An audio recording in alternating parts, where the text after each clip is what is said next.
Welcome to fabulous downtown Gilbert, Arizona. I don't know if we could do this all tonight. We're gonna try. We might have to break it up into a couple different parts. But there's a link in this description of this live stream if you'd like to read along with us. We'll give it a couple of minutes before we get started. I apologize in advance for any mispronunciations. And in a couple of minutes here, we'll get started, and I'll talk just a little bit about why I'm even wasting my time out here doing this. This is in the middle of the week. I just got off of work. So why am I wasting my time doing this? We're going to talk about that. We are going to read the entire report. There's a link in the description. I'm not going to be able to engage with the chat once I get started because I want this to be somewhat pure.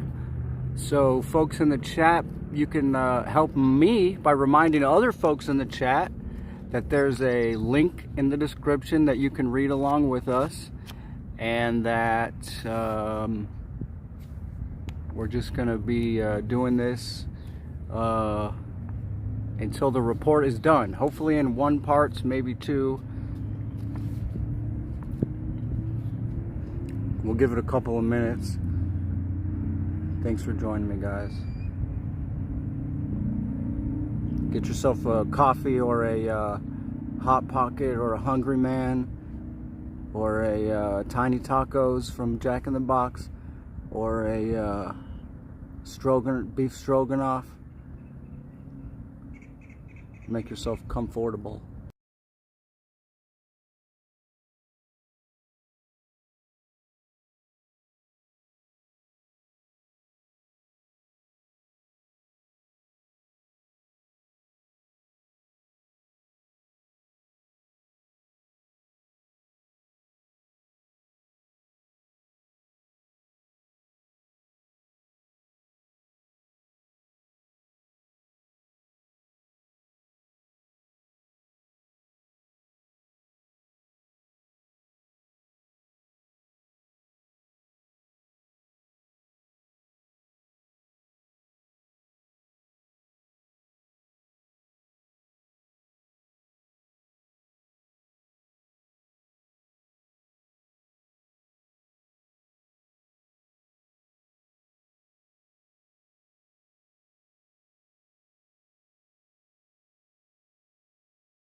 Microphone on.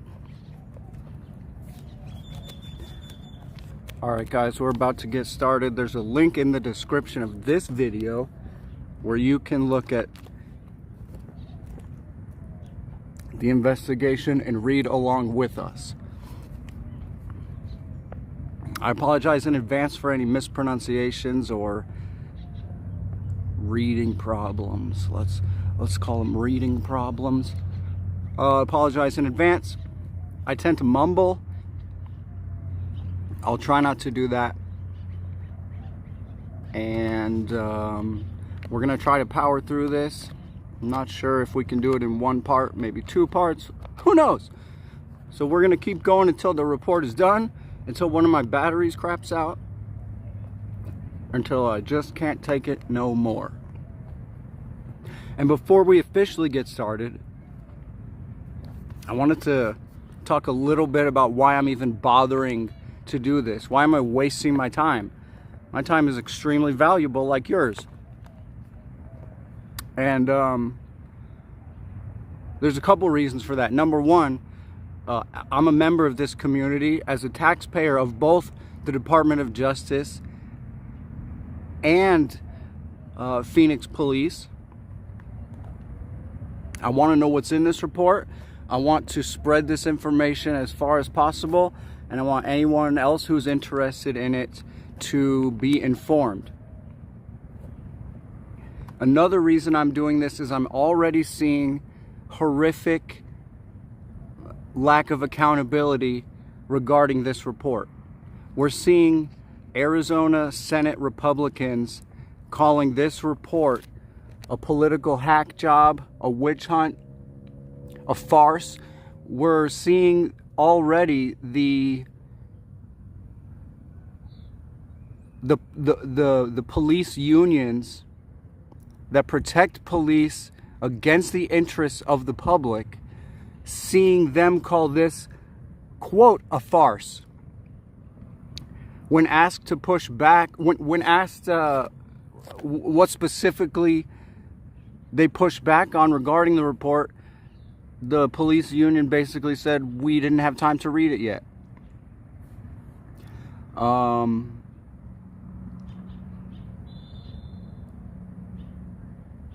want to show you that this has nothing to do with politics, that this has nothing to do with Joe Brandon's Department of Justice. I want you to know and see that this is a report backed by specific examples of misconduct ranging a wide range of misjustices,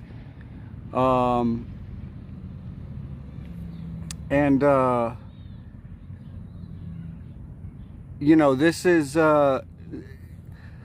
something that's happening in I believe that this is something happening in probably every single police station in America. It's important to know these things. I'm here to push back against a lot of the lies that I'm hearing about this report. This has nothing to do with politics. You're going to see that this is backed by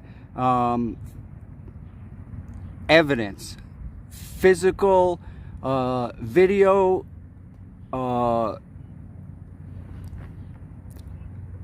testimony, and photographic evidence of these wrongdoings. This has nothing to do with politics.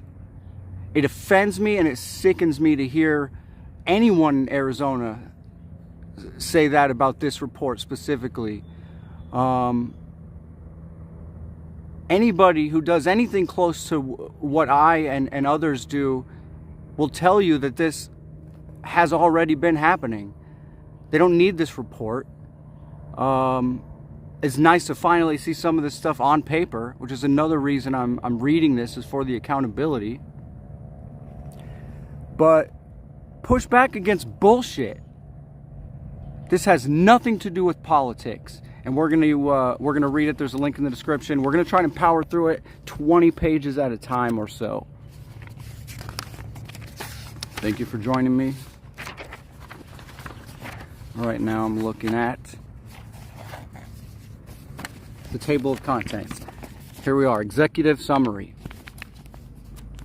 On August 5th, 2021, the Department of Justice opened a pattern or practice investigation of the Phoenix Police Department and the City of Phoenix. Our investigation revealed systemic problems within Phoenix PD that deprive people of their rights under the Constitution and federal law. We found pervasive failings in Phoenix PD's policies, training, supervision, and accountability systems that have disguised and perpetuated these violations for years. Here's the big 5 findings.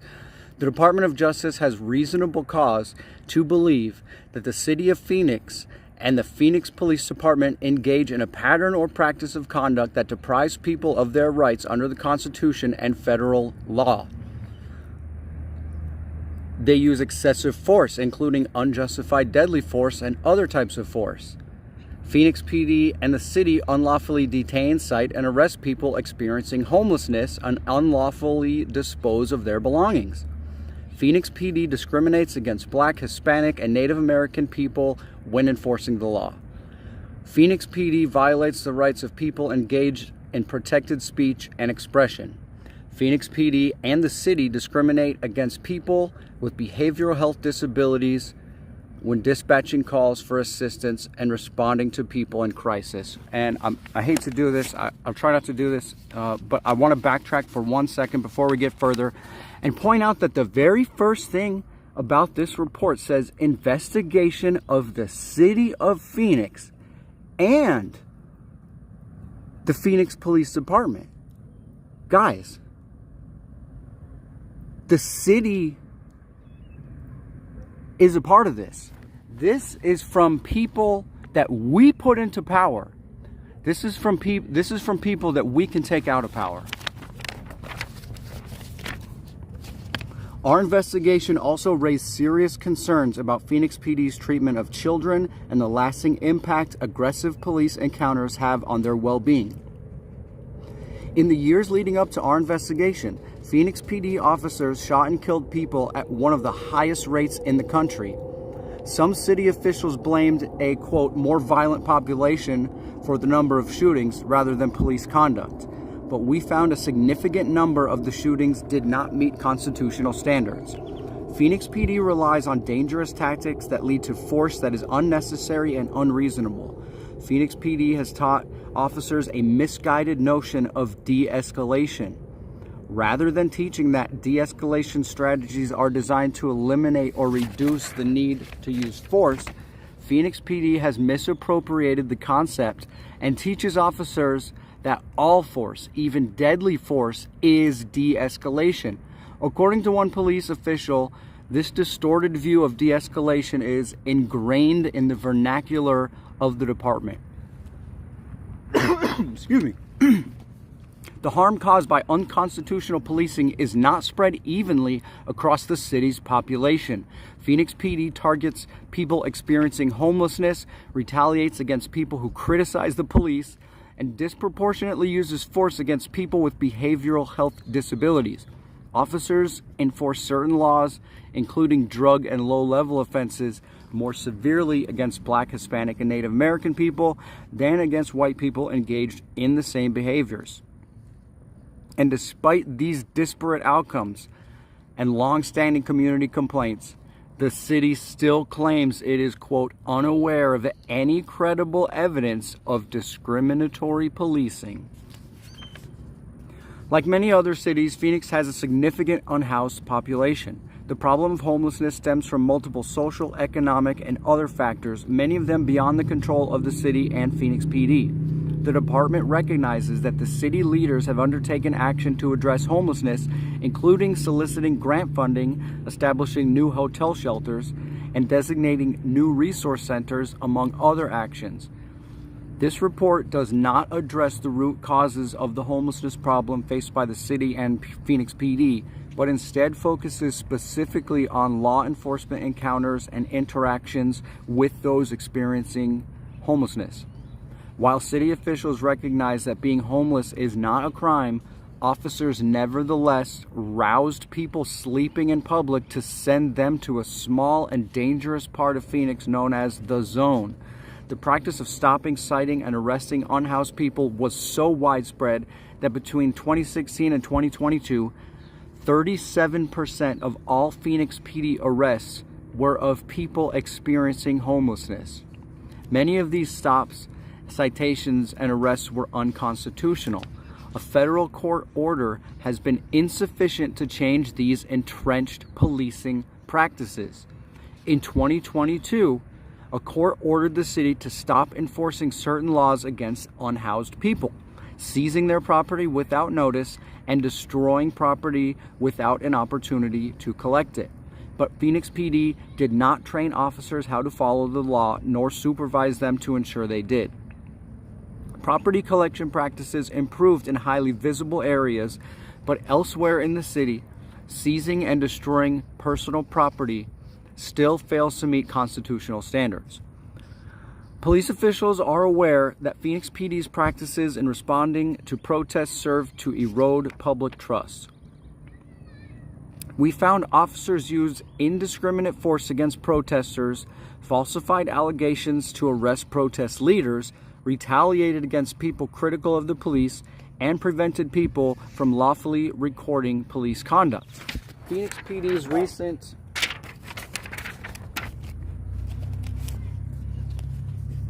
commitment to protecting free speech is important, but it would be premature to claim any new efforts are working. Stated commitments by city and police officials have also not prevented violations of the Americans with Disabilities Act. The city has invested $15 million in programs to send non-police responders to appropriate behavioral health calls. But the city and Phoenix PD have not supported 911 call takers and dispatchers with the training they need. Too frequently, they dispatch police alone when it will be appropriate to send behavioral health responders. Officers act on the assumption that people with disabilities are dangerous and rarely modify their approach. Officers resort to using force rather than de-escalation tactics that would likely help a person with behavioral health disabilities follow directions. As a result, people with behavioral health disabilities suffer harm such as force, trauma, and criminal consequences rather than receiving emergency mental health care. Despite the unlawful practices we described in this report, we spoke with dozens of officers and city officials committed to serving the people of Phoenix with thoughtfulness and respect. Ensuring public safety in Phoenix presents unique challenges. Police officers have been asked to take the lead in addressing issues better handled outside the criminal justice system altogether. We acknowledge the considerable efforts they exert to provide vital services. Some at Phoenix PD have acknowledged the need for change, and current leaders have committed to important reforms. Phoenix PD developed a new use of force policy and is training all officers on de-escalation and the duty to intervene. A citywide crime reduction plan, unveiled in 2023, is a first step towards understanding the enforcement decisions officers make and whether those actions have an impact on crime. These and other efforts are commendable and can help Phoenix PD become self-assessing, self-correcting department that interim Chief Michael Sullivan envisions. But in the past, Phoenix PD has announced reforms that failed to curtail unconstitutional practices. And in a 2024 report detailing these and other changes, the department admitted that many of its reforms are still in the planning stage. This leads us to believe that Phoenix PD will need to be held accountable to implement the reforms we identified at the end of this report. I'll repeat that. This leads us to believe that Phoenix PD will need to be held accountable to implement the reforms we identify at the end of this report. As one former Phoenix PD official told us, how does the public ever trust us if we can't even police ourselves? Law enforcement will not work if the public doesn't trust us. The Department of Justice expects to work constructively with the city and Phoenix PD to ensure the reforms necessary to remedy this unlawful conduct are timely and fully implemented. page 7. Background: with over 1.6 million people, Phoenix is the largest city in Arizona and the 5th largest city in the United States.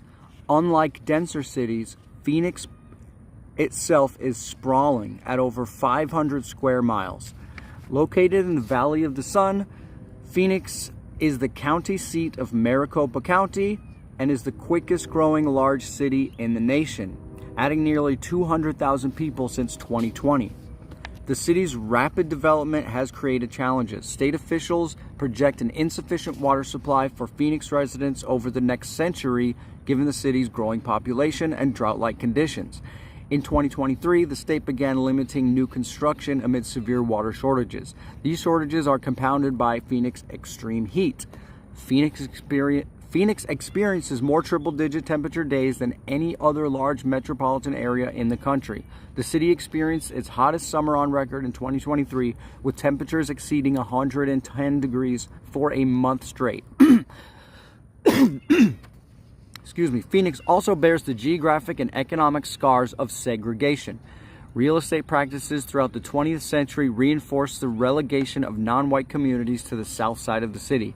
The federal government Homeowners Association Loan Corporation created the redlining maps of the 1930s, deeming these neighborhoods hazardous. Restrictive covenants were written into deeds across central and northern Phoenix, prohibiting non-white people from home ownership in particular neighborhoods. And there's a map of some 2023 racial density, and you can still see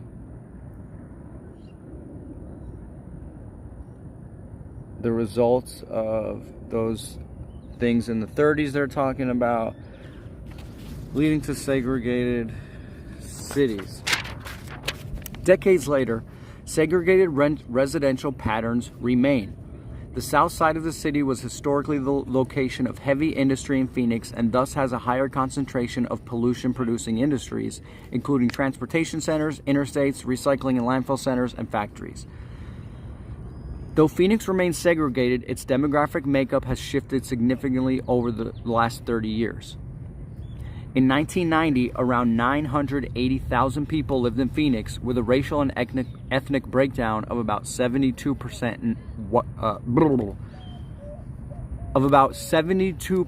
white non-Hispanic, 20% Hispanic, 5% Black, less than 2% Asian, and less than 2% Native American. Today, Phoenix's population of 1.6 million people is approximately 43% Hispanic, 41% white non-Hispanic, 7% Black, 4% Asian, and 2% Native American. Phoenix segregation is compounded by economic inequality. Nearly 15% of Phoenix residents live below the poverty line. Hispanic, Black, and Native American residents are affected by poverty at twice the rate of the white population in Phoenix. Phoenix has a significant population of people experiencing homelessness. As the broader Phoenix metropolitan area expanded to embrace nearly 1 million new residents between 2012 and 2022, its unsheltered homelessness population tripled. Higher home prices and too few affordable housing options have overwhelmed the city's shelter system. Since 2021, the city has dedicated $140 million to address homelessness through shelters, affordable housing, and mental health and homeless services.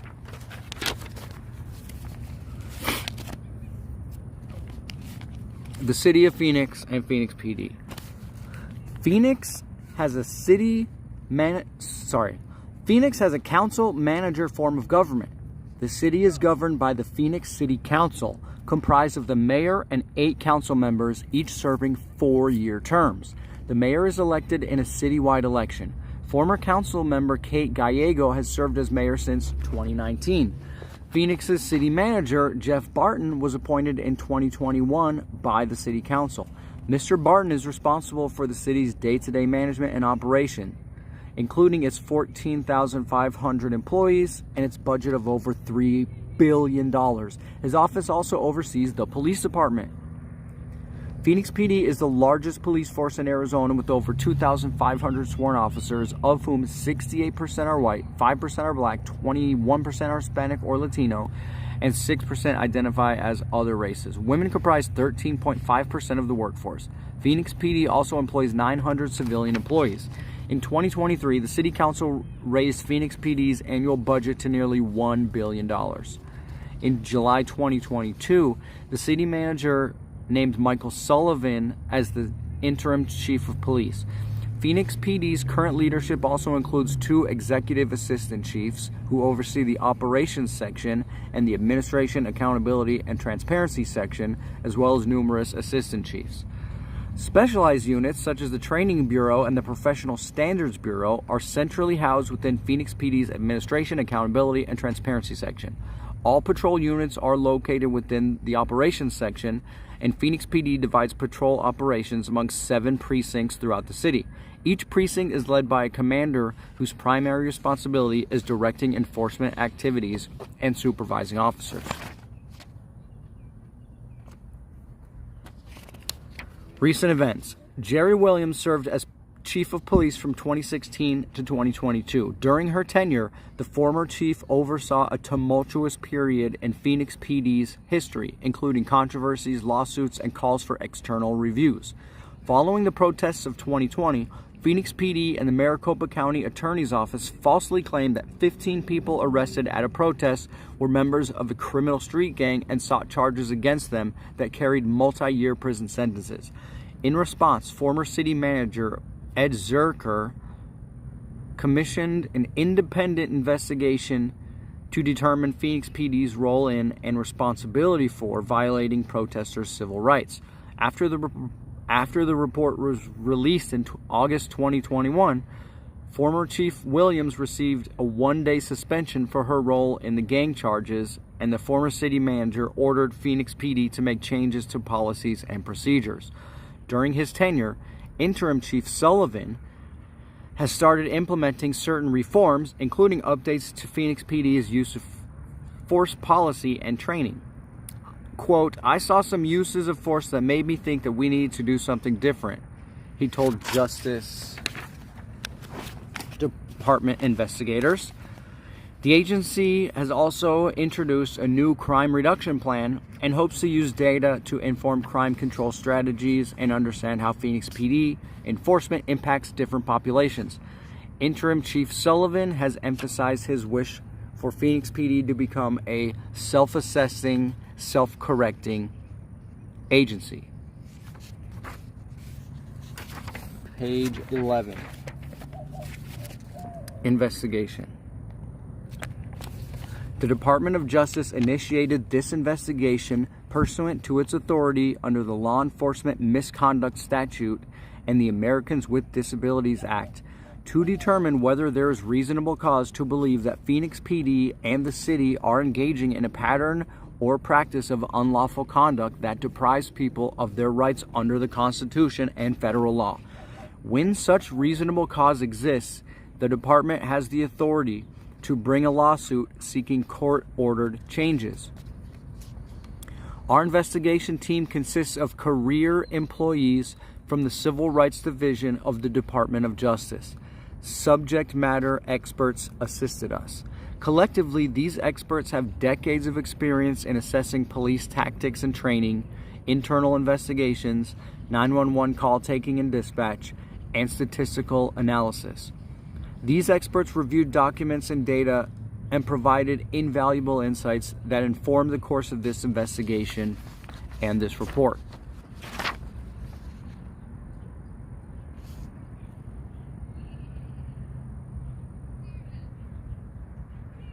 I'm getting an overheating sensor, guys. Am I still online?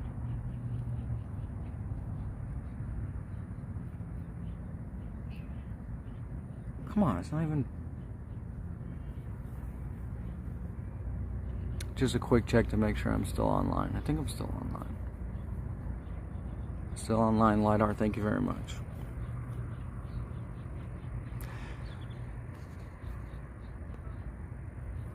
We conducted our investigation to ensure a thorough, independent, and fair assessment of policing in Phoenix. We interviewed city officials, including former city ed manager Ed Zerker, current city manager Jeff Barton, former chief of police Jerry Williams, and interim chief of police Michael Sullivan. We interviewed city officials, including former city manager, We also interviewed Phoenix PD line officers, supervisors, and commanders. We spent significant time meeting with officers, participating in over 200 hours of ride-alongs and observing trainings. We visited every Phoenix PD patrol precinct and rode with officers during every patrol shift. I'm going to remember that on page 11. I already saw some dipshit police unions say, oh, this report is so bull. If they would just ride along with us for one day, they would see how hard it is. Well, I'll repeat that. We spent significant time meeting with officers, participating in over 200 hours of ride-alongs, and observing trainings. We visited every Phoenix PD patrol precinct and rode with officers during every patrol shift. We heard from hundreds of people who have interacted with the police department, including prosecutors, defense attorneys, judges, civil rights lawyers, community organizers, faith leaders, protesters, members of neighborhood associations, children, and people experiencing homelessness. They interacted with children. That's funny. We reviewed... It's no joke, though. They're saying that how they treated children was unconstitutional and harmful to the well-being of children. That's not funny at all. I just thought it was funny how they interviewed them. We reviewed, like, who and how many. We reviewed information from the city and from other sources. We reviewed relevant police records, including policies, trainings, internal investigations, and hundreds of files documenting enforcement activities such as pedestrian and traffic stops, arrests, and uses of force. We reviewed hundreds of hours of body-worn video camera, assisted by statistical experts. We analyzed Phoenix PD's data on stops, citations, and arrests, as well as data on Phoenix PD's response to 911 calls for service. We thank the city officials, Phoenix PD officials, and rank-and-file officers who have cooperated with this investigation and provided us with insights into the operation of Phoenix PD. We are also grateful to the many members of Phoenix community who have met with us during this investigation to share their experiences. Findings. We have reasonable cause to believe that Phoenix PD... This is like the conclusion, guys, so... Findings. We have reasonable cause to believe that Phoenix PD and the city engage in a pattern or practice of conduct that violates the Constitution and federal law. First, Phoenix PD uses excessive force, including unjustified deadly force and unreasonable, less lethal force. Second, Phoenix PD and the city violate the rights of people experiencing homelessness by unlawfully detaining, citing, and arresting them, and by unlawfully disposing their belongings. Third, Phoenix PD discriminates against Black, Hispanic, and Native American people when making stops and arrests. Fourth, Phoenix PD violates individuals' First Amendment rights. Fifth, Phoenix PD and the city discriminate in their response to people who have behavioral health disabilities. Finally, we have serious concerns about Phoenix PD's treatment of children and the lasting impact aggressive policing encounters have on their mental and physical well-being. And now we're going to go into more detail on those findings. A. Phoenix PD uses excessive force in violation of the Fourth Amendment. We reviewed Phoenix PD force practices with the understanding that officers routinely place themselves in harm's way to keep the public safe.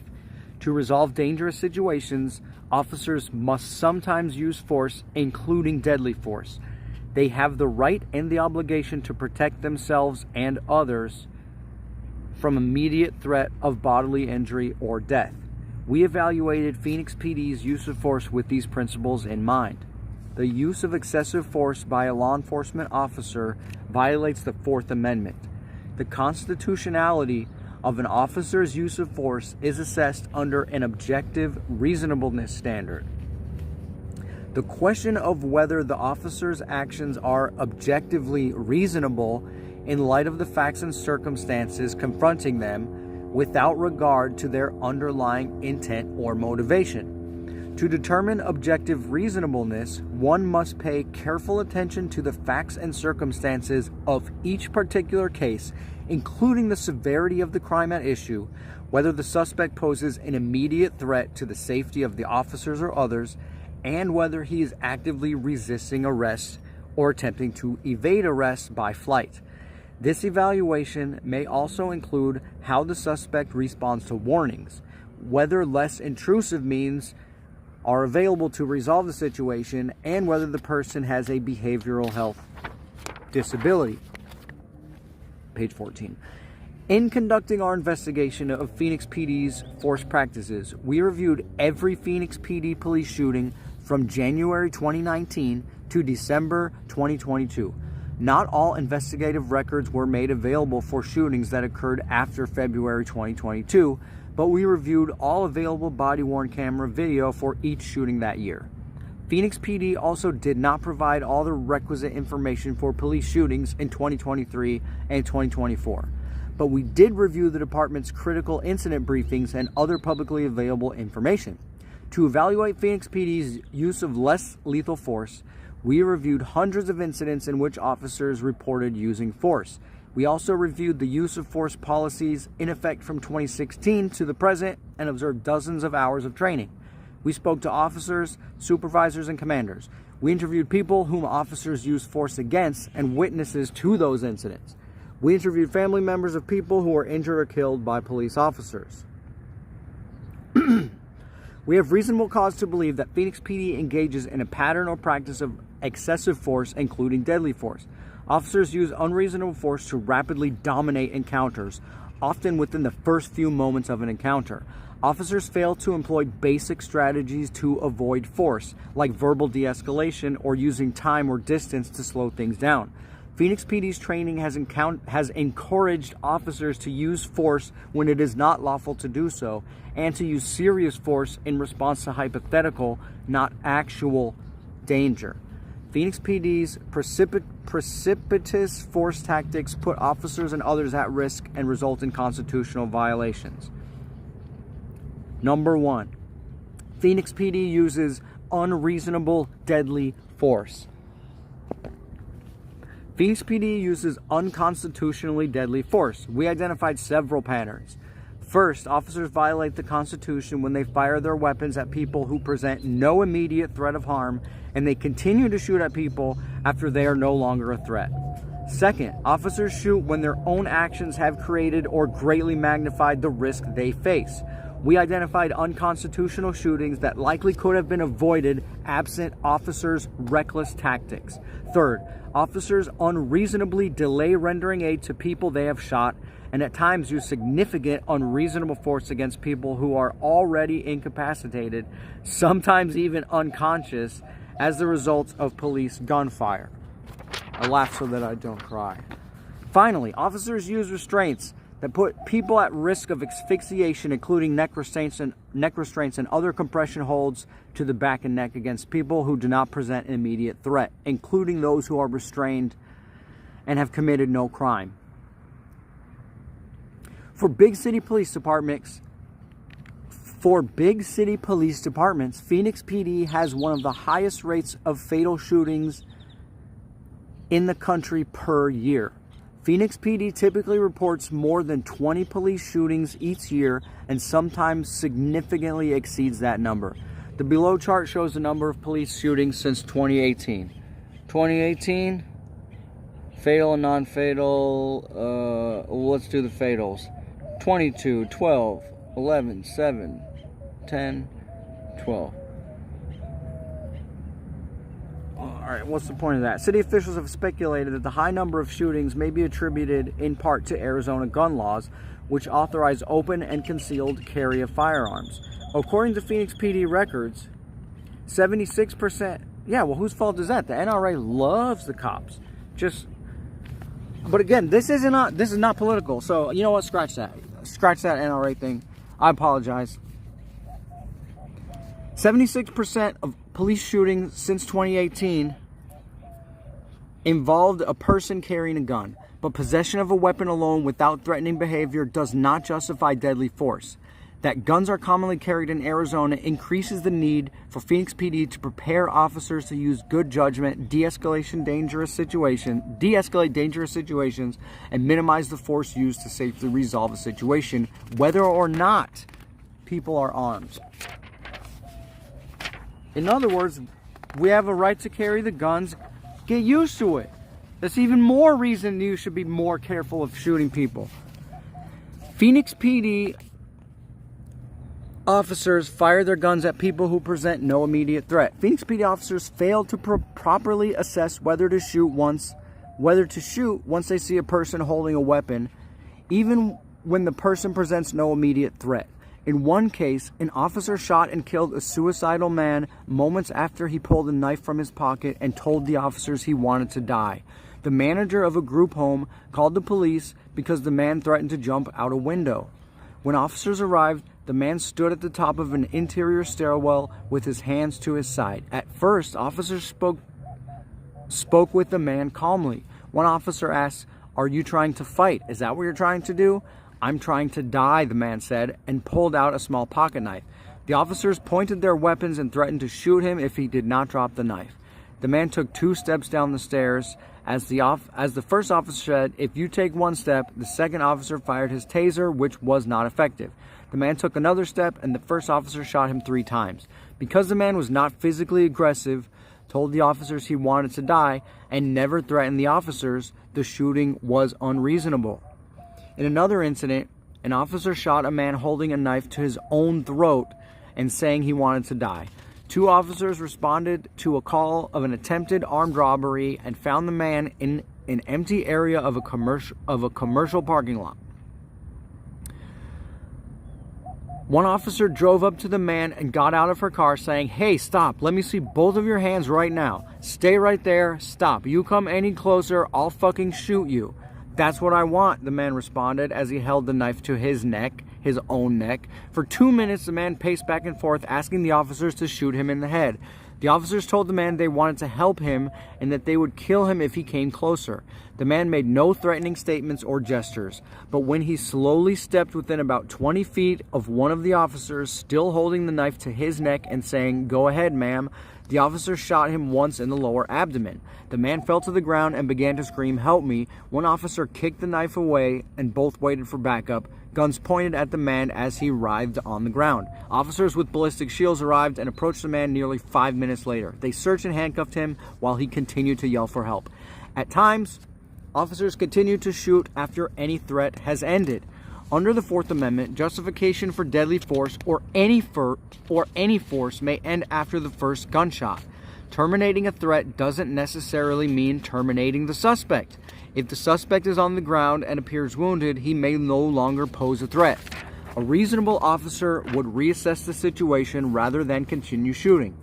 In one case, a Phoenix PD officer unnecessarily fired a second shot at a man who had already fallen to the ground.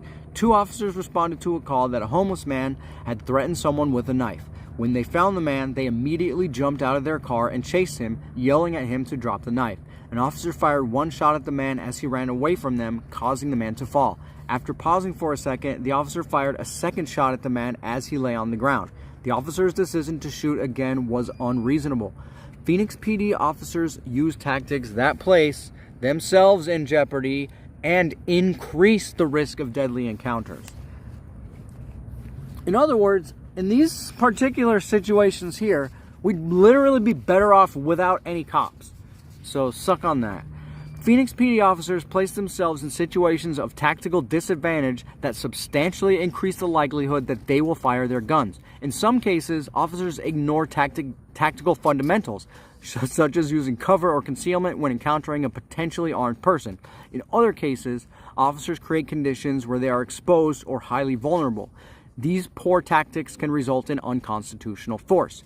Officers sometimes ignore a position of safety and cover and step directly into harm's way. Ignore a position of safety and cover and step directly into harm's way. In one case, officers shot and killed a man sitting in a parked car after they exposed themselves to an avoidable and dangerous situation. The officers responded to a call about a man with a knife and spotted a man sitting behind the wheel of a parked car. They blocked his car and approached him. They spoke with the man for a few moments, but he refused to get out of the car and instead rolled up his window. An officer then noticed the man held a gun in his hand. The officers had boxed in the car with their patrol SUV, so there was little risk the man could flee. The officers could have backed away, cleared the immediate area of bystanders like me, and taken cover behind nearby vehicles. Instead, one officer positioned himself inches from the driver's side window and pointed the gun at the man, shouting commands. That officer summoned a second officer to stand next to him, exposing both officers to the armed man. A third officer approached the opposite side of the car and broke the front passenger window. Body-worn camera video showed that the driver flinched as the third officer broke the window, but the video did not capture whether the man did anything with the gun in his hand. Almost immediately, the first two officers fired 16 rounds into the car, killing the man. In another case, an officer effectively set the stage for a shooting by stepping in front of a moving car and firing into it. It's called a high-level move. Stepping in front of a moving car, and firing into it. While stopped in traffic, officers saw a car that matched the description of a car reported stolen at gunpoint. Despite the risks of confronting a potentially armed suspect in the middle of traffic, the officers got out of their car to make an arrest. One officer placed himself in front of the car. The driver tried to steer slowly around the officer to flee, but the officer twice moved to remain in the path of the car. As the car began to accelerate, the officer backpedaled and then fired at the car as it steered around him and sped away. The officer's partner also shot at the fleeing car. The teenage driver and teenage passenger were wounded. The officer's decision to place himself in harm's way made the use of deadly force more likely and risked the lives of officers, the teens, and bystanders like me. Phoenix PD officers sometimes magnify the risk of serious injury by abandoning cover and shooting when there is no threat to officers or the public. In one case, officers noticed a man throwing rocks at their vehicle as they passed him. They stopped down the road and called dispatch to request that an officer come to the scene with less lethal projectiles, weapons designed to stop but not kill a person who presents a threat.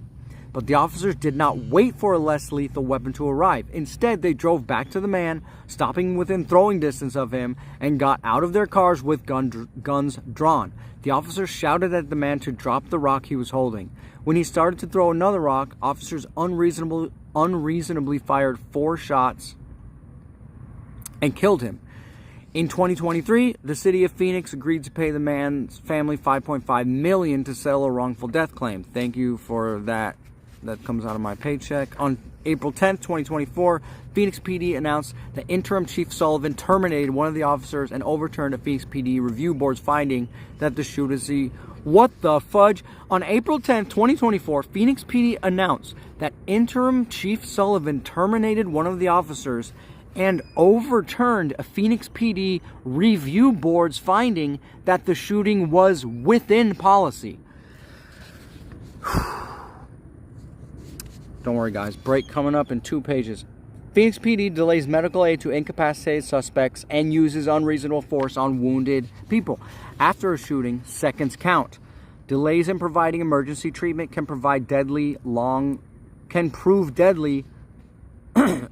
Delays in providing emergency treatment can prove deadly long before medical personnel arrive. The Fourth Amendment requires police to provide objectively reasonable care following a serious use of force. But we reviewed body-worn camera footage depicting people lying motionless, seemingly unconscious, while Phoenix PD officers stood by at a distance without rendering aid or allowing minutes to pass before starting CPR. In some cases, officer reported the person was down, the situation was secure, or the suspect weapons was out of reach, but they still failed to provide medical assistance. In one incident, officers shot a woman 10 times, then waited more than 9 minutes to approach her, even though she lay immobile on the ground. Before the shooting, the woman appeared suicidal, at one point telling an officer, "You'd better call for backup. And if you touch me, I'm going to kill myself." When the woman pulled out a gun, 2 officers shot her.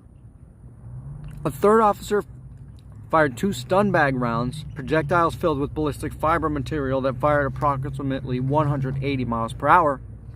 After the woman fell, Officers did not try to communicate with her or find out if she was conscious. Instead, they continued pointing their weapons at her and remained behind their patrol vehicles as more officers arrived to assist. About 6 minutes after the shooting, with at least 6 officers watching the woman, one officer said that the woman appeared to be still breathing but not moving. An officer said that they should keep holding weapons on the woman and wait for a police dog, which never arrived. 9 minutes after the shooting, a group of officers finally approached the woman and attempted life-saving measures. She did not survive her injuries.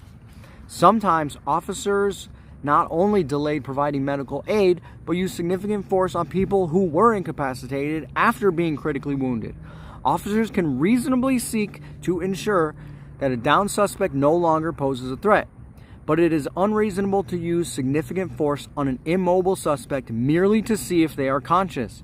In one incident, after shooting a man, officers fired multiple rounds from a less lethal projectile launcher and sent a police dog to drag the man back to the officers.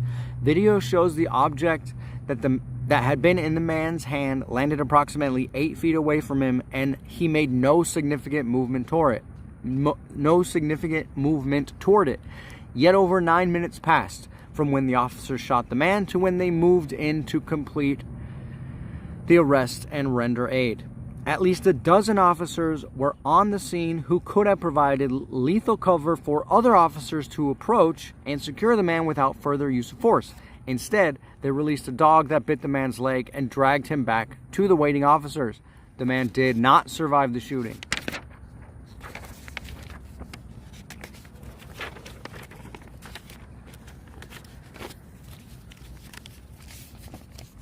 While Phoenix PD officers stood by at a distance without running... wait a minute. Double page? We got a double page here? Oh, no. That was it. Okay. And here's our last page before a quick break. I need a drink here. Give him a couple of pops. Officers responded to a call that an unknown man with a gun had entered a home. As the man walked into the backyard, he pointed a handgun at the officers. One officer shot him in the chest with a rifle, and the man fell forward on top of his gun. A supervisor directed, if you're not seeing any signs of life, we're going to move up with less lethal and give him a couple of pops before we approach.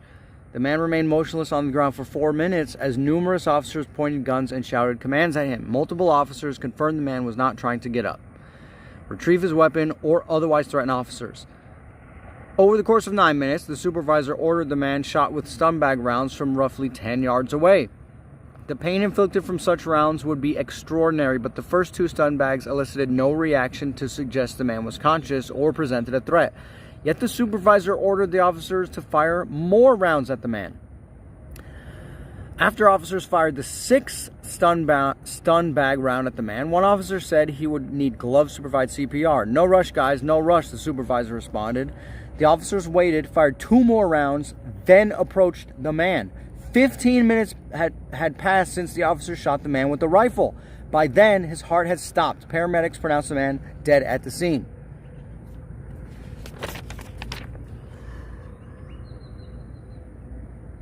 Phoenix PD officers routinely use neck and compression restraints that put people at risk of serious injury or suffocation. Improper placement of a person who is being restrained can cause positional or mechanical asphyxiation, resulting in serious injury or death in minutes. Keeping handcuffed people on their chest can restrict their breathing, and applying pressure or body weight to their head, neck, or back increases the danger. These types of compression restraints limit the amount of air entering the lungs. Because of these risks, law enforcement agencies have long advised officers to roll a handcuffed person onto their side or onto a seated position, which does not restrict the breathing.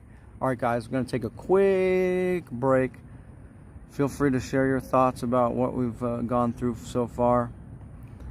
I just need to stretch a little bit and get myself a drink. I'm already absolutely fascinated and enthralled. If I can make this more enjoyable or better in any way or more easy on you, please let me know in the chat.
Alright guys, so I did my time study. This is going to be the first part.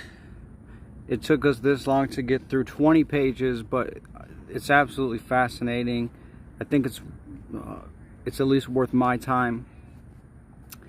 But we will do another 20 pages. I'll start in just a minute here. So we're more than halfway through, but we'll get into it. Back into it in just a second. We're starting on page 21. Link in the description. Okay.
Alright guys, we're going to start our next 20 pages.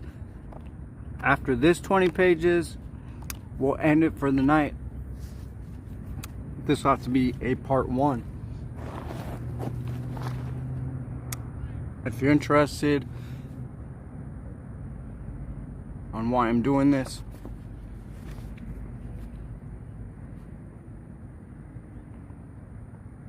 I talk a little bit about it in the beginning of the stream. Dystopian horror film. Yeah, this is going to be really disturbing stuff.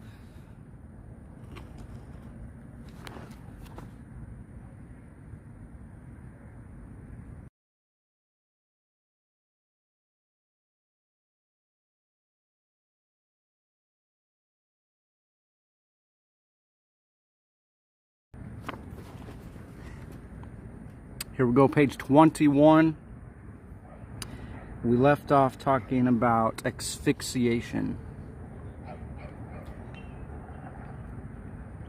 Yet Phoenix PD officers routinely kept handcuffed people face down and apply pressure to their head, neck, and back, even when the person is plainly in distress or says they cannot breathe. Phoenix PD officers use these dangerous compression restraints against people experiencing a behavioral health crisis who do not present a risk to officers or others. In one incident, officers knelt for several minutes on the neck of a suicidal man who claimed to have stabbed himself with a nail file. Officers found the man sitting alone in his car in a parking lot. As they approached from all sides, the man asked, "What have I done?" and began to cry. One officer grasped the man's left hand as the man held his mobile phone in the other, saying he wanted to record the encounter. A second officer entered the car and grabbed the man's right hand but was unable to apply handcuffs. The first officer pulled the man onto the pavement, and more officers moved in to restrain the man, 4 in all. They held him face down on the asphalt for roughly 3 minutes. One officer knelt on the back of his neck. Another held his hands on the man's neck. 2 other officers grabbed his legs and body. One officer then fired a taser into the man's back, while another officer still held his neck. Once handcuffed, the man spat on the pavement and told officers they had no right to treat him that way. Officers warned him not to spit at them and once again pushed down on his head, neck, and back. After a few moments, the man stopped talking, his breathing became shallow, and he lost consciousness. We saw other incidents in which officers applied dangerous compression restraints against people who were handcuffed or against people who were defiant but not aggressive, sometimes even after they showed signs of serious physical distress. In one instance, Phoenix PD officers pressed a deaf man's neck and and head down for over 20 minutes after they handcuffed and restrained him with leg ties. The man was crying and dry heaving, but when he tried to roll to his side, 4 officers pushed him back onto his stomach. The officers had been informed before arrival the man was deaf, but they repeatedly shouted at him to stop moving. One officer pressed his knee to the man's neck and upper back for more than 4 minutes, removing it only after another officer pushed down on the man's head to put him into a spit hood. The 4 officers kept their weight on the man's neck, head, and body even as his breathing shallowed. The man began to cry, cough, and eventually scream before an EMT finally arrived. Phoenix PD also used similar compression holds on people suspected of committing minor offenses. When a teenager objected to an officer pressing his knee into the boy's head, the officer responded, "I know I am," purposefully. The teen was suspected of trespassing in an empty warehouse to attend an illicit party.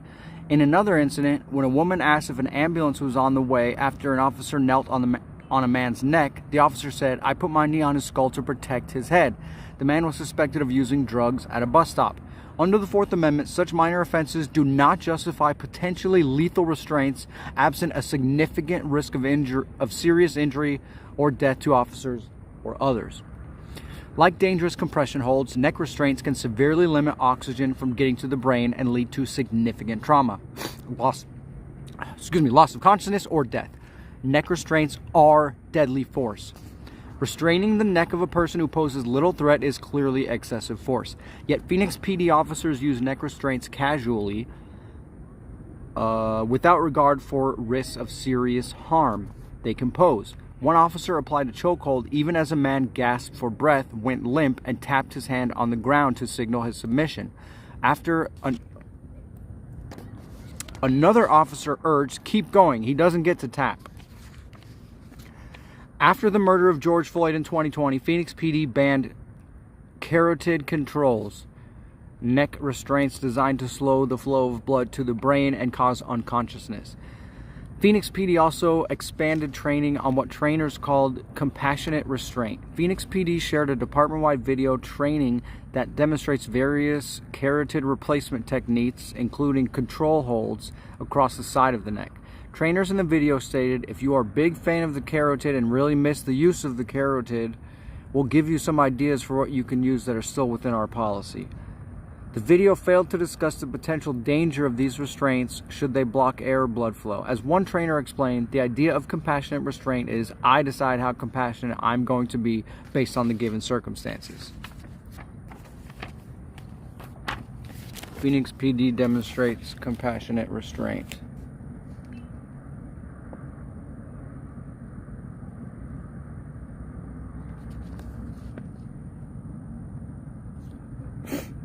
Trainers, those are this is from official training materials, I'm assuming. Despite the change in policies, officers continue to use potentially deadly neck restraints. In 2021, an officer squeezed a man's neck with both hands because the man stood up to get his identification from his back pocket.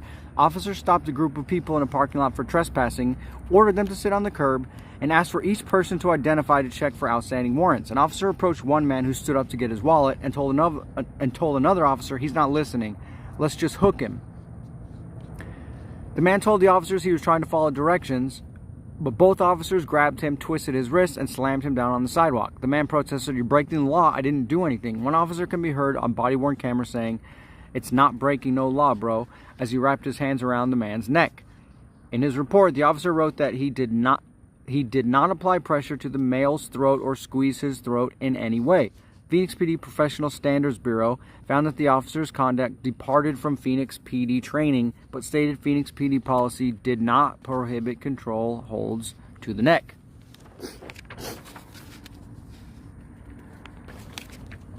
And here we go, guys. The officer's incident report reads, "At no time did I apply pressure to the male's throat or squeeze his throat in any way."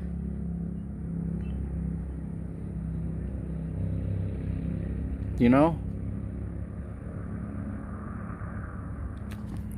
You know what I mean? Phoenix PD uses unreasonable, less lethal force.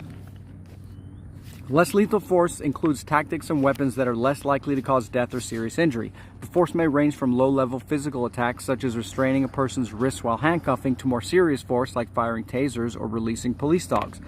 Less lethal force can be extremely painful and result in serious harm or even death. Phoenix PD policy requires officers to report a range of less lethal force. The below chart shows less lethal force incidences reported from January 2019 through March 2022.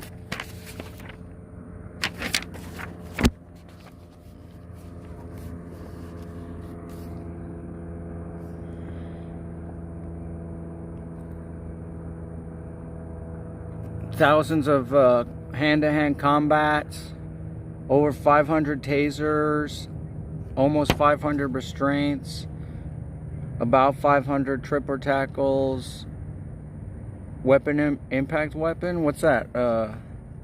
They call that a pistol whip or baton? What the fudge? Oh, tear gas. I was going to say, what's chemical agents? We found that officers use unjustified, less lethal force against people who are handcuffed, people in crisis, and people accused of low-level crimes. Officers rely on less lethal force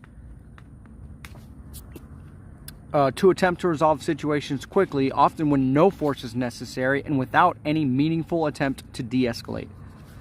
Phoenix PD shoots projectiles prematurely and indiscriminately.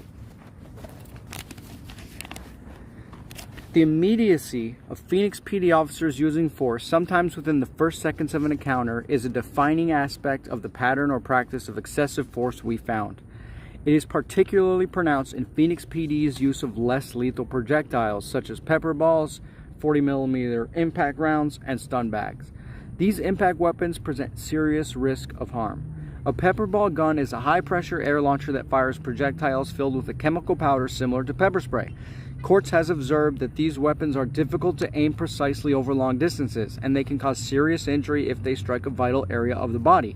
A 40mm launcher fires foam rounds at approximately 170 miles per hour. Phoenix PD officers use these weapons excessively, sometimes firing multiple rounds in quick succession at unarmed people.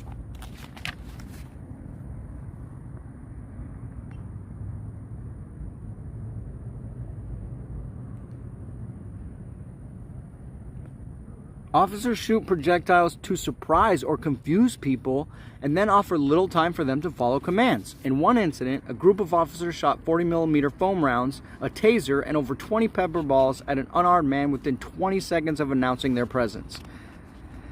The officers planned to take the man into custody for 2 open felony warrants related to probation violations. They surrounded a storage facility where he stood outside a unit repairing a bicycle. One officer yelled "hands" seconds before firing pepper balls and yelling, "get on the ground," while the officer continued to pelt him with pepper balls. Another officer struck the man with a 40mm impact round. The man turned away screaming. Then a third officer advanced and fired a taser, incapacitating the man. As he fell, nearly hitting his head on the wall of the storage unit, an officer fired another 40mm round. Phoenix PD officers also shoot projectiles abruptly and without evidence the person is an immediate threat. For example, officers shot dozens of pepper balls at a man suspected of taking his mother's car without permission. The man was leaving a laundromat when an officer immediately fired pepper balls at him and continued to fire after the man was on his knees and had curled his body onto the sidewalk. Officers reported the reason they fired projectiles on first contact was the man's prior charges of aggravated assault on a police officer and resisting arrest. A person's criminal history cannot be the sole basis for officers to use force. And that's backed up by C. Ruvalcaba versus City of Los Angeles. Ruvalcaba versus City of Los Angeles, 1995.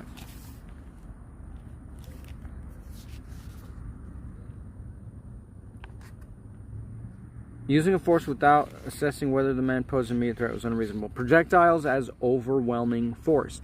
Phoenix PD's investment in less lethal projectiles stems in part from the high number of police shootings in 2018.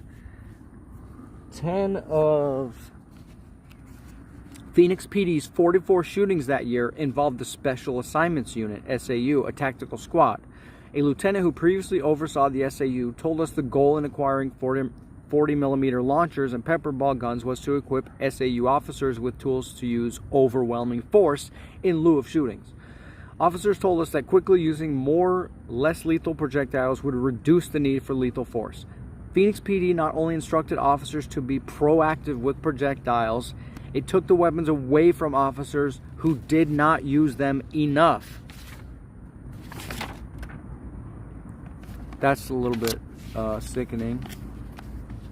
They denied that, of course, at a press conference today through the police union. Oh, but they never read the report. Phoenix PD has expanded deployment of 40mm and pepperball weapons throughout the department. Evaluation of these new weapons focused primarily on reducing police shootings without enough attention to whether officers use projectiles reasonably. Indeed, Phoenix PD reported the pilot was successful because in 2021 there were fewer overall shootings. Former Chief Williams explained, early indications show this program is proving very successful in preserving life while combating crime. We also believe less lethal options have contributed to a 50% drop in officer shootings in 2021. But officers only started using the weapons in late October 2021, and police shootings increased in 2022. In any event, the analysis of the reasonableness of force does not start and end with whether an officer fired a gun. Phoenix PD's use of less lethal projectiles violates the Fourth Amendment's prohibition against excessive force. Phoenix PD uses unreasonable force immediately without giving people warning or an opportunity to comply. Phoenix PD's force-first practices are not limited to the projectile weapons described above. Officers quickly resort to physical force such as tackling or using compassionate restraints to immediately subdue a person, regardless of the crime or threat. These tactics often lead to excessive force. In one incident, an officer grabbed a man by his hair and threw him to the ground before he could obey the officer's orders. Officers approached the man in a parking lot after he was seen in a stolen car. The man had his hands up, but less than 2 seconds after yelling at him to lie down, an officer grabbed him by his hair with one hand while pointing a gun at him with his other hand. The officer threw the man to the ground and wrapped his arm around the man's neck, while 3 other officers pulled the man's legs and hands in different directions. "Put your arms behind your back," one commanded. The man responded, "I'm trying." Sometimes Phoenix PD officers unnecessarily use force before even trying to speak to a person. In one incident, officers arrived at an apartment complex to the sounds of yelling and screaming. An officer rushed into the apartment without announcing his presence, lifted a woman from behind, and pulled her outside. The officer then kicked her legs out from under her and slammed her face first into the sidewalk, splitting her chin on the concrete. The woman was bleeding on the ground less than 40 seconds after the officers got out of their car. From review of the body-worn camera footage, it is unclear the woman even knew it was a police officer who grabbed her. When a person is confused by an officer's commands or has no time to obey them, officers report this as resistance to explain force that follows. But, quote, a desire to resolve quickly a potentially dangerous situation does not justify, quote, force that may cause serious injury. For example, officers grabbed the man and slammed him to the ground seconds after confronting him. A gas station attendant called police about a shirtless man trespassing and fist fighting outside. When an officer arrived, he approached the man fitting the description and told the man to put his hands behind his back while grabbing his arms at the same time. In response, the man said, "For what?" and looked over his shoulder. The officer immediately swept the man's legs from under him, slamming his body to the pavement. "I'm not fucking playing with you, dude," he said. The man suffered a head laceration that required stitches. Probably a concussion too. I'm gonna add in that. Gilbertbystander reporting that was probably a concussion too and a head laceration. Phoenix PD officers also resort to force quickly when investigating minor crimes, or at times no crime at all. In one example, 2 officers used excessive force after stopping a bicyclist who ran a red light. The man allowed the officers to search him. As one officer checked the man's pockets, the man appeared to move something from one hand to the other. The officers grabbed him, told him to put his hands behind his back, and then pulled him to the ground. The man asked, "What am I under arrest for?" An officer said, "For not obeying a police officer." The officers appeared to recognize they lacked a lawful basis for arresting the man, and one said, "We need to develop PC," probable cause. Both officers then muted their body-worn cameras. Phoenix PD arrested him for resisting arrest and possession of marijuana. County and city prosecutors declined to pursue the charges. In another incident, see, you never beat the ride. That guy still had to get arrested. That guy still, who knows? Maybe he lost his job. Maybe his whole neighborhood laughed at him and it was embarrassing. You never beat the ride. In another incident, an officer tackled a man without warning for allegedly shoplifting $38 worth of food from a grocery store. Guys, here's a helpful hint. If you see your neighbors shoplifting food from the grocery store, no, you didn't.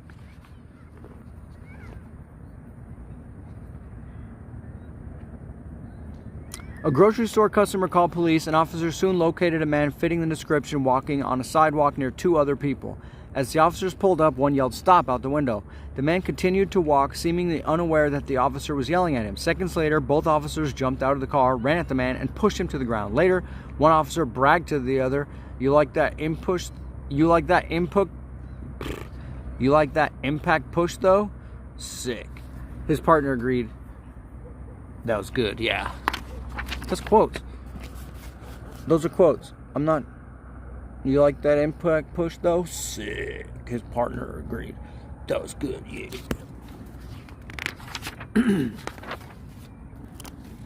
Thanks for hanging in with me, guys. We're about halfway through this 20 pages. 3/4 of the way done with the stream. C. Phoenix PD's misuse of leg restraints results in unreasonable force. Phoenix PD officers bind people's legs and arms together and keep them face down, creating a serious risk that the person will be unable to breathe. Phoenix PD uses a restraint called the hobble, which consists of an adjustable nylon cord that can be used to bind a person's knees, ankles, or elbows. According to the manufacturer, the hobble includes a sit belt that circles a person's waist and can be connected to leg restraints. This belt is intended to allow officers to safely restrain a person while keeping them in a seated position.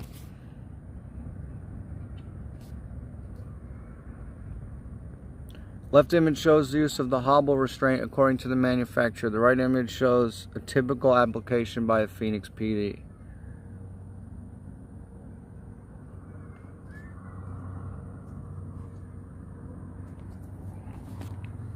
Phoenix PD training instructs officers to roll a person restrained in a hobble into an upright seated position. Instead, Phoenix PD officers connect leg restraints to handcuffs behind a person's back and keep the person face down on their stomach, including during transport in a police vehicle.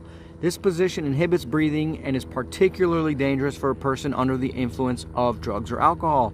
Several people have died in Phoenix PD custody after being restrained in this way. Despite the serious risk of harm, Phoenix PD does not require supervisory review of the use of the hobble.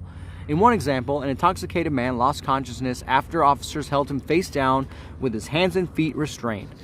Officers responded to a call about a person passed out in a car. They arrived to find the driver unconscious behind the wheel with the engine running. Officers saw a bag of pills and woke the driver, who became upset and resistant.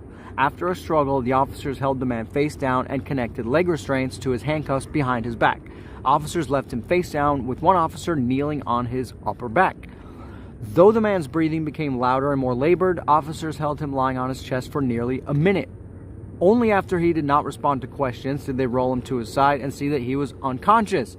6 other officers also did not act when the man's breathing became labored. Quote, "Don't hog tie me, please." Phoenix PD officers arrested a man at a group home for allegedly assaulting a staff member. After being handcuffed, the man began to struggle. Officers bound his hands and feet behind him and then tightened the cord to bring them together. They left the man face down on the floor, hogtied in a manner explicitly prohibited by policy. Within 1 minute, the man began to complain he could not breathe. Officers called for medical assistance as the man began to vomit. The fire department arrived and cleared the man for transport. Officers carried the man to a patrol car and laid him in the back seat, still hogtied. "You're going to be okay, child. Stop complaining," they told him. During transport, officers realized the man was throwing up again. They stopped and opened the car door to find the man face down and vomit. For a second time, officers called for medical aid. They removed the hogtie restraint and permitted the man, still handcuffed, to sit up. Covered in his own vomit, the man lurched out of the car and collapsed face down on the ground. "I can't breathe. I need some water," he begged. "Stop being a baby," one officer said.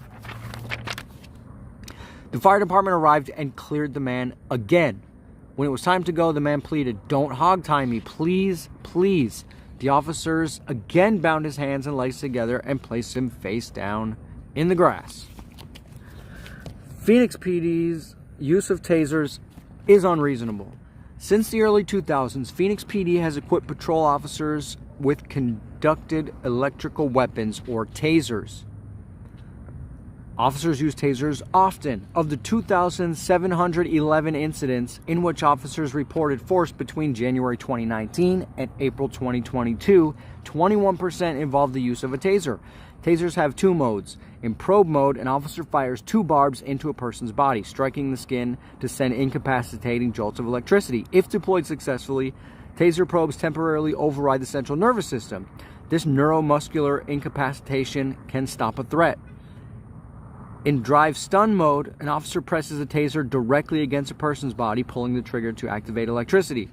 Drive stun mode does not induce neuromuscular incapacitation and can even provoke someone to fight back. In both modes, a taser can deliver excruciating pain, ignite flammable substances, and cause secondary injuries resulting from a fall. Contact with taser electrodes in drive stun mode also may burn the skin and cause permanent scarring.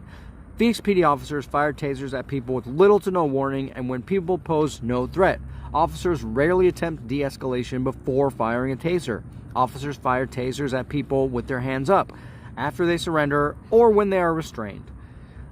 We also saw many instances in which officers used tasers in drive stun mode to handcuff people who either refused or were unable to put their hands behind their backs. It is unreasonable to use tasers against people who are under control. Officers use tasers against people who show signs of behavioral health crisis. In many incidents we reviewed, officers failed to recognize that a person's disability may impact whether they can understand commands or comply with them. For example, officers fired a taser to subdue a suicidal man who asked a 911 operator to have the cops kill me. When officers arrived at the man's apartment, he stepped out onto the middle of the street and waved. With a cigarette in one hand, he touched his head with his other hand in a finger gun gesture and called to the officers, "Shoot me here." Officers noted that he was unarmed as he ambled around ignoring their commands. With little warning, one officer called taser and immediately pressed the trigger, causing one of the metal darts to embed itself in the man's forehead. Paramedics were later required to pull out the dart. A second officer then fired 4 stun bag rounds, striking the man in the back and chest. Firing a taser at someone in the head, inches away from his eye, carries a heightened risk of serious injury or death. Phoenix PD found the taser and stun bag deployment within policy, even though both were unreasonable and used against a man who was, at most, a risk only to himself. At times, officers fire tasers simply because someone does not follow commands. For example, moments after providing a warning, an officer fired 2 taser probes at a naked, unhoused man holding only a pair of sweatpants. The man was standing outside a strip mall, explaining that it was his home and that he works for God. 4 officers surrounded him and one warned, "Hey sir, if you don't put your pants down, I will tase you." At the same time, another officer commanded, "Put your pants on." Less than 10 seconds later, the first officer tased the man. The man presented no threat warranting the use of a taser. Phoenix PD supervisors sometimes encourage officers to use tasers inappropriately and excessively. In one instance, within minutes of arriving on the scene of a behavioral health crisis, a Phoenix PD sergeant sprayed a man in the face with pepper spray for 7 seconds, then fired a taser at him. The man's mother had called 911 because he stopped taking his medication and slapped her in the arm. Officers who arrived spoke calmly with the man and decided to seek emergency mental health treatment and wait. Things changed when a sergeant arrived. He told officers to arrest the man, get a taser ready, and then sprayed the man in the face with pepper spray. As the man recoiled, 2 other officers grabbed him and, at the sergeant's direction, one fired taser darts in his leg. When the man fell to the ground, the sergeant took the taser from the officer and tased the man again. Rather than obtaining mental health treatment, officers arrested him for assault, disorderly conduct, and restraining arrest. Guess what, guys? Say it with me. Prosecutors decline to pursue charges.